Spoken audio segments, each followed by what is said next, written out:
Selamat malam, perkenalkan nama saya Sigit Hidayatullah. Saya di sini akan mempresentasikan tugas Biokimia 2, review jurnal tentang pengaruh biskuit pomade bit fungsional pada vanilhydrazine yang diinduksi anemia pada tikus albino, di mana kita menganalisis hematologi dan biokimia darah. Sebelumnya saya ucapkan terima kasih kepada Bapak Risan yang sudah memberikan saya kesempatan. Jurnal ini ditulis oleh Abdo, Eman M, Soltow et al. pada tahun 2021. Jurnal ini menjelaskan tentang fungsional makanan.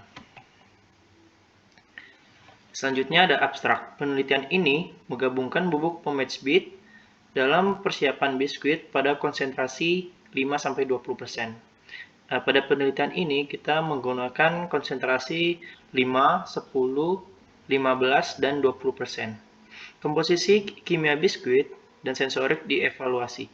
Eksperimen pemberian pakan dilakukan dengan menggunakan 3 kelompok. Kelompok kontrol dan anemia diberikan diet standar, dan kelompok anemia diberi diet standar 90% dan biskuit 10% yang mengandung pomade 15%. Anemia yang diinduksi dengan menyuntikkan tikus dengan vanilhydrazine 40 mg per kilogram selama 2 hari berturut-turut. Parameter hematologi dan biokimia darah ditentukan pada hari ke-3, 14, dan 28. Peningkatan protein, serat, kalsium, fosfor, dan besi diamati pada biskuit dengan meningkatkan pomade. Mengkonsumsi biskuit yang mengandung 15 pomades dapat meningkatkan hemoglobin, sel darah merah, dan enzim antioksidan pada tikus setelah 28 hari. Disfungsi ginjal dan hati minor pada kelompok anemia. Selanjutnya kita masuk ke bahan dan metode. Yang pertama ada bahan. Bahan yang digunakan yaitu buah bit yang dibeli dari Alexandria, Mesir. Pertama-tama, buah bit dibersihkan dengan hati-hati. Jangan sampai tertinggal kotoran, karena kulit dan ampasnya dikeringkan dengan cara dijemur atau oven pada suhu 50 derajat Celcius selama 3 hari. Selanjutnya digiling, diayak, dan siap digunakan untuk bahan biskuit. Yang kedua ada metode. Metode ini dibagi menjadi 3. Yang pertama ada komponen bioaktif dari bit pomade. Yang pertama ada ekstraksi komponen bioaktif. Komponen bioaktif dari bit pomade diekstraksi dengan menggunakan etanol 70%, metanol 80%, dan air, di mana 1 gram pomade divortex atau dihomogenkan selama 1 menit dengan 10 ml setiap larut. Selanjutnya disentrifugasi selama 10 menit pada kecepatan 6000 rpm atau rotasi per menit. Kemudian disaring. Jika terdapat pelet, kita ekstraksi kembali dengan pelarut yang sama. Dan filtrat digabungkan sebelum menguapkan pelarut fenol total dinyatakan dalam miligram per gram sebagai asam galat yang setara dengan dasar bahan kering. Yang kedua ada kandungan flavonoid total. Kandungan flavonoid total ditentukan dengan metode titrasi kolorimetri aluminium klorida dan nilai-nilai yang dinyatakan sebagai miligram per gram katekin pada bahan dasar kering. Yang ketiga ada uji penangkal radikal bebas DPPH. Prinsip pengujiannya adalah dengan mereaksikan senyawa antioksidan dengan senyawa radikal bebas. Rasio hambatan dalam persen dihitung dengan cara berikut. Persen inhibisi sama dengan absorbansi kontrol dikurang absorbansi sampel dibagi absorbansi kontrol dikali 100. Yang keempat ada konten betalain. Kandungan betalain dari air, etanol, dan bit metanol ekstrak pomade diperkirakan secara spektrofotometri. Kandungan beta-cyanin dan beta-sanin diukur dalam ekstrak pada panjang gelombang 535 dan 483 nanometer. Masing-masing menggunakan Genway Spectrophotometer 6405 UV vis. Konten Betalain dihitung sebagai mg per G dengan persamaan berikut. Dapat dilihat A itu merupakan penyerapan maksimum, DF merupakan faktor pengencer, V merupakan volume ekstrak, dan W berat sampel kering, MW berat molekul, ada epsilon yaitu koefisien molar, dan L panjang lintasan 1 cm dari kuvet. Dari rumus berikut dapat ditarik kesimpulan yaitu betalain konten sama dengan beta sianin ditambah beta xanthin. Yang kelima ada profil HPLC senyawa fenolik. Profil senyawa fenolik yang teridentifikasi dalam ekstrak methanol beach pomades dengan menggunakan HPLC seri agen 1260 dapat dilihat pada gambar 2 dengan detektor multipanjang gelombang yang dipantau pada panjang gelombang 280 nanometer dengan cara disuntikan 10 mikron masing-masing ekstrak dipisahkan pada kolom C18 pada suhu 35 derajat Celcius. Dan fase gerak terdiri dari air dan asetonitril pada laju alir 1 ml per menit, di mana fase gerak diprogram berurutan dalam gradien linear berikut. Senyawa yang tidak diketahui dicirikan oleh mencoloknya waktu retensi dengan waktu retensi standar. Yang keenam ada persiapan biskuit diperkaya dengan bubuk pematch bit. Biskuit disiapkan dengan sedikit modifikasi. Adonan kontrol dibentuk dengan mengocok 30 gram gula, 50 gram mentega, 40 gram telur, dan 0,5 ml ekstrak vanila selama 5 menit. Kemudian, krim yang dihasilkan dicampur dengan 100 gram tepung roti yang diayak, 10 gram susu bubuk, 1 gram garam, dan 1 gram natrium bikarbonat. Adonan ini dibuat berulang kali dengan menambahkan 5, 10, 15, dan 20 gram bubuk pematch bits ke tepung untuk menghasilkan masing-masing 5%, 10%, 15%, dan 20% biskuit bits pomade. Lalu dibentuk selama 30 menit dengan menggunakan mesin biskuit maker yang dipanggang pada suhu 180 derajat Celcius selama 15 menit. Metode yang kedua adalah analisis kimia. Yang pertama ada komposisi kimia proksimat. Kadar air, abu, dan serat kasar ditentukan dalam bits pomade dan sampel biskuit menurut AOAC. Menurut AOAC, kelembaban prinsipnya yaitu dengan air akan menguap apabila dipanaskan. Dengan pemanasan dalam jangka waktu tertentu pada suhu di atas titik didih, maka air akan menguap semuanya. Dengan menghitung pengurangan berat setelah dipanaskan, kadar air dapat diketahui. Atau dengan menimbang berat setelah pemanasan, maka kadar bahan kering dapat diketahui.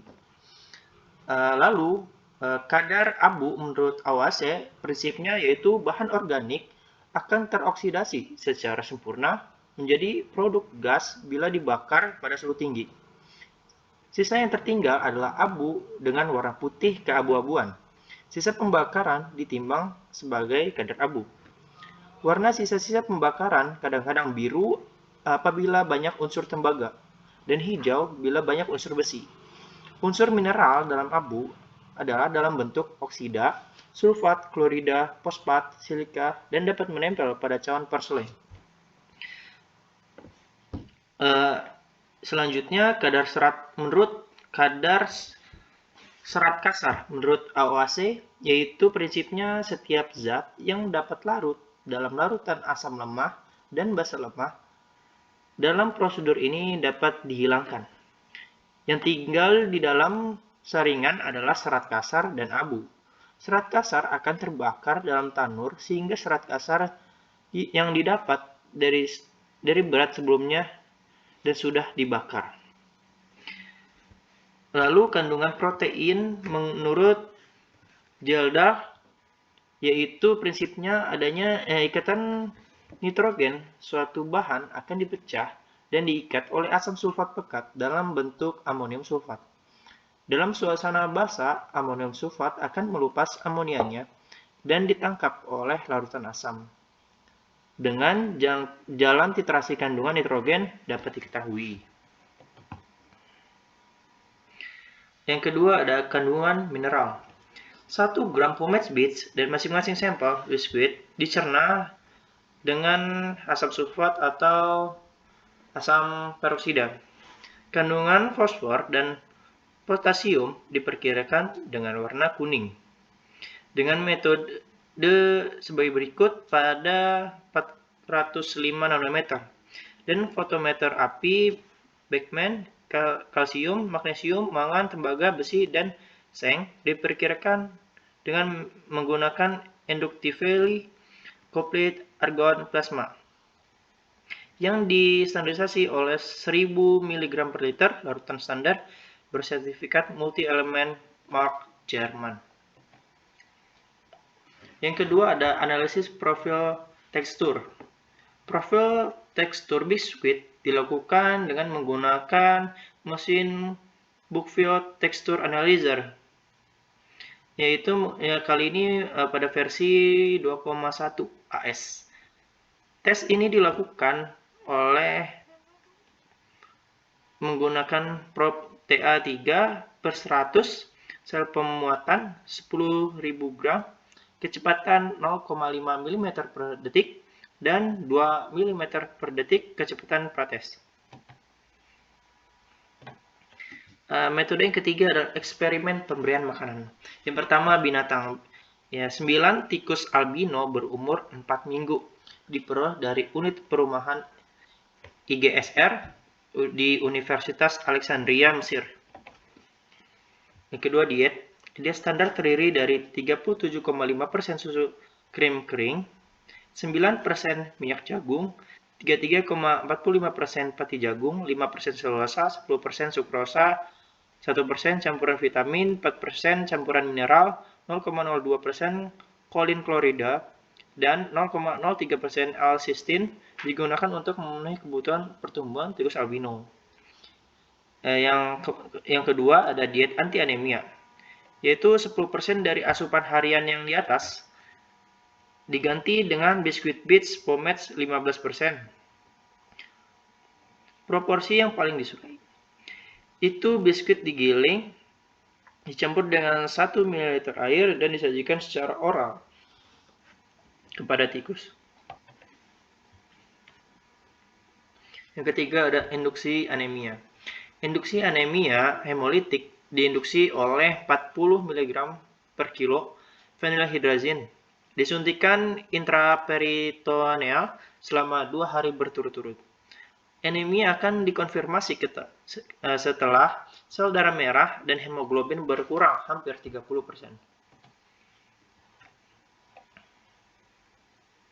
Kita masuk ke hasil dan pembahasan. Yang pertama ada komponen bioaktif dari Bitfomades. Pada tabel 1 ini dapat dilihat ada total fenolat, total flavonoid, rasio hambatan DPPH, dan konten betaline dari buah bit.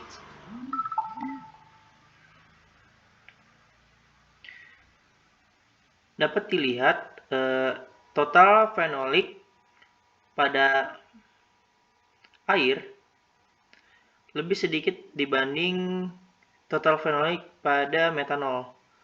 Begitu pula yang flavonoid dan DPPH. Dapat disimpulkan dari tabel 1 ini, ketika kita menggunakan metanol 80%, maka hasil yang didapat akan jauh meningkat. Sehingga kita menggunakan metanol 80% sebagai solvent. Nah, berikut profil HPLC senyawa fenolik. Pada tabel 2 ini, senyawa fenol dari Pomades Beat diekstraksi menggunakan metanol. yang tadi kita dapat karena nilainya lebih tinggi. Senyawa yang didapat ada asam galak, asam klororganik asid, KVH asid, serin asid, coumarit asid, cinnamate asid, vanillin, dan naringenin. Senyawa asam galak lebih tinggi dibanding dengan cyanic acid, dan yang ketiga disusul oleh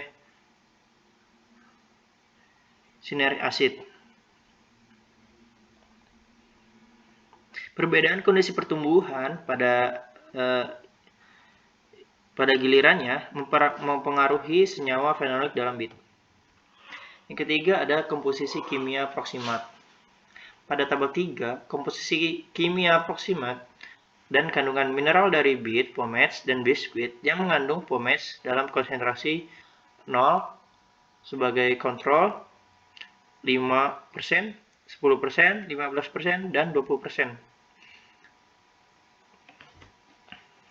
Dapat dilihat pada tabel, semakin besar persen, maka hasil akan semakin besar.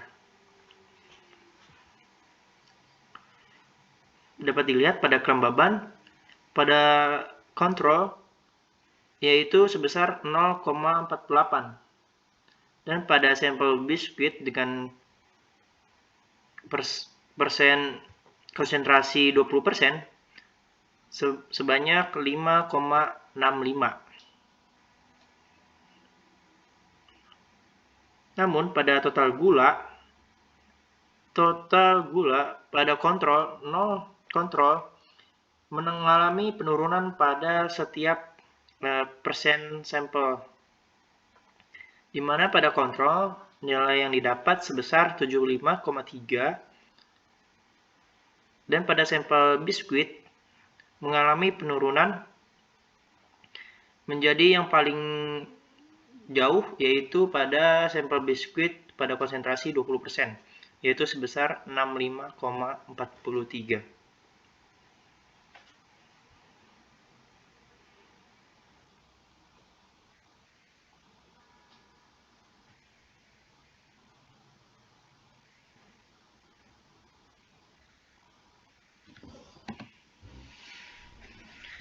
Menambahkan bubuk pomades bit ke biskuit mengakibatkan peningkatan kadar air, total lipid, serat, dan kadar abu.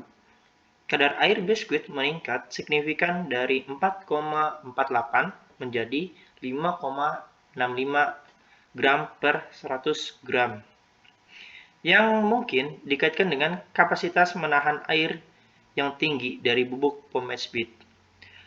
Demikian pula presentasi bit meningkat total lipid biskuit dari 13,16 gram menjadi 17,34 gram per 100 gram. Yang mungkin ini disebabkan karena daya tampung minyak bubuk pomades bit. Demikian pula kandungan protein, abu, dan serat meningkat pada biskuit yang difortifikasi dibandingkan dengan biskuit yang difortifikasi kontrol. Akibatnya, total gula menurun secara signifikan dari 75% menjadi 65,43% dengan meningkatkan bits pomades pada biskuit.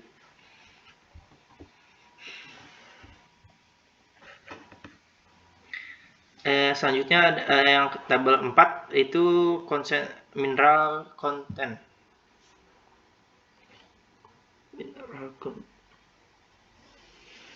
Pada kandungan mineral pomades bit menunjukkan konsentrasi zat besi, kalium, dan natrium yang tinggi, masing-masing 129,17, 2395,13, dan 1114,3 mg per 100 gram. Secara umum, semua mineral meningkat secara signifikan sebesar peningkatan pomade bits dalam biskuit dibandingkan dengan kontrol seperti yang ditunjukkan pada tabel. Kandungan kalsium dan fosfor dalam 20% biskuit sekitar 2 kali nilai yang ditentukan dalam biskuit kontrol, karena 252,7 dan 685,9 mg per 100. Masing-masing magnesium meningkat signifikan dari 52,4 menjadi 73,49 mg pada 20% biskuit bit. Natrium dan kalium masing-masing mencapai 367,3 dan 324 mg. Besi adalah elemen mikro yang sangat penting yang terikat dengan pencegahan dan pengobatan anemia. Nilai zat besi dalam penelitian ini 2 kali lipat dalam 15 dan 20% pada buah bits dibanding kontrol menjadi 23,33 dan 24.